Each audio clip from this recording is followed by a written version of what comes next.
If you guys don't want to get your friends killed, you should probably watch this video. This is PMARCHP, so it's the acronym I used when I was in the military, and it's how we approach a trauma assessment. First P is going to be move the patient, right? So there's only two things you can consider before moving them, and that would be ensuring that they have an airway, right? So you're not going to get too in depth and do anything like a crike. The other thing is going to be placing a tourniquet, right? So they could bleed out before they actually ever get to where you're dragging them to. So those are the two things you can do under fire. M is going to stand for massive hemorrhage. So this is where you would check the carotid, bringing your hands out. You don't want to slide your hands down the body looking for blood because then you don't really know where it came from. But you do want to hit those three main arteries. So the carotid, bring your hands out, no blood. The brachial, bring your hands out, no blood.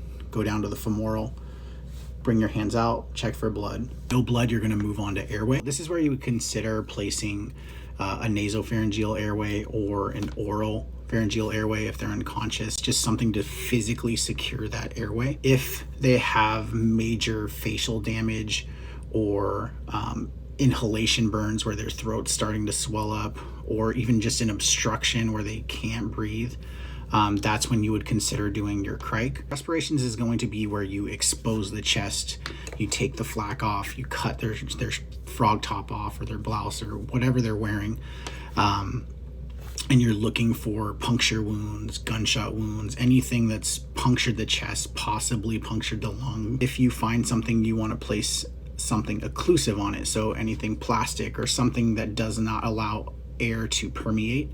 And just to reiterate, anything between the clavicle and the belly button, if there is an injury, it gets something occlusive. It gets an occlusive dressing. Now, the big thing under respiration that you don't want to forget is to turn the patient, because just because you have a entry wound here doesn't mean that the bullet's still stuck in there. It could have bounced around, exited out the back. You just want to make sure that you're turning them and checking for exit wounds, which this is where they also trained us to do needle Thor. So it's where you place a needle to decompress the chest. They also kind of trained us to put water in the syringe, so that way if you can't hear, because you'll hear an escape of air if you're in the right space. If they have a pneumothorax and you puncture the chest, either the second intercostal space or the fifth intercostal space, if you're going on the side, you'll hear like air release. If you don't hear that, or if you can't hear because you're in like a situation where, you know, maybe you're under fire or maybe it's just loud, they trained us to use a syringe with water, so that way you could see it bubbling out, so you knew it was in the right cavity. Circulation. So this is where you treat all your secondary issues, like if they have flesh that's kind of torn off or broken bones, you would pack those areas with gauze. You want to use an ACE wrap to stabilize the area. Use pressure dressings on all the venous bleeds. You want to splint things if you have eviscerated bowels, which is where your guts are kind of hanging out, which looks intimidating, but it's not as life-threatening as people think.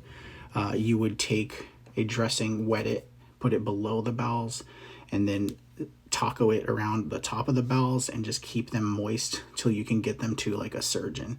So this is where you treat all the secondary issues. This is where you would start an IV. H, head and hypothermia / hyperthermia, so low temperature or high temperature. If they are cold, you can give them a blanket. If they are hot, you can cool their axillaries, which is where you lose a lot of your heat.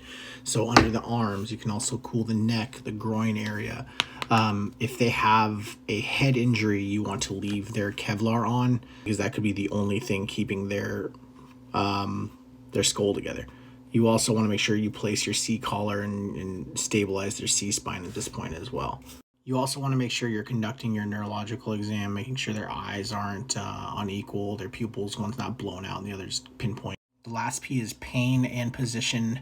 They're pretty cut and dry. Obviously, we carried morphine, so pain management. You have a number of positions that you can put them in, elevate the legs to kind of try and help shunt blood back to the core.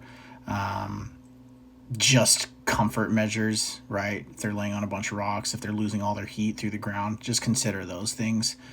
Anyway, I hope you found this useful. I know it was long. If you made it to the end, you deserve a medal. Let me know in the comments if you want me to elaborate on anything. Let me know if you hated it. Let me know if you liked it.